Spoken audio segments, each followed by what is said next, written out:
daughter. I'll love you, my little Hannah Banana. Pulp politics.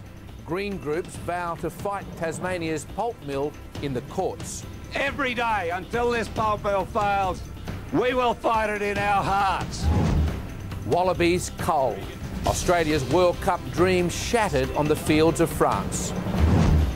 And King of the Mountain, Ford's Craig Lowndes makes it back-to-back crowns.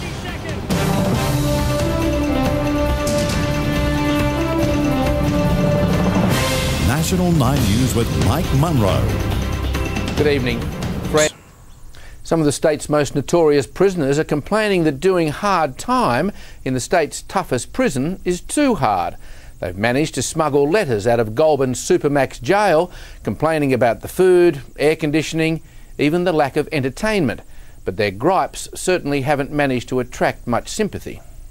They're a bunch of cold-blooded killers, now dubbed the Supermax Whingers. 7 maximum security inmates who've smuggled their written complaints to former prisoner Dave Parsons. I think they were cuffing inmates together sort of naked and throwing them in cells with the air conditioning on zero. Convicted rapist and killer Dudley Aslett complains the vents were strategically placed above our beds, enabling the officers to use it as a torture tactic.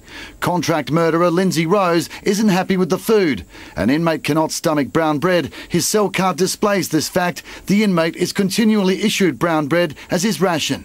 Denied TVs, radios and paintbrushes, others liken Supermax to a Nazi prisoner of war camp, claiming the conditions have led to 2 suicides. These are the worst of the worst. These are people who are responsible for horrendous crimes in our state, and the government makes no apology for having them in difficult circumstances in jail. The public will find laughable complaints from some of the toughest crims in the state about clothing, food and recreation. One of the biggest whingers didn't put his complaint to paper. Australia's worst serial killer Ivan Milat recently complained in person to the Commissioner of Corrective Services about the air conditioning in his cell. Milat claimed it caused a rash on his forehead. What he had been doing was rubbing his forehead against the wall of his cell in order to make it red. What's more concerning to authorities is how the killers managed to smuggle the letters out in what was a major breach of security.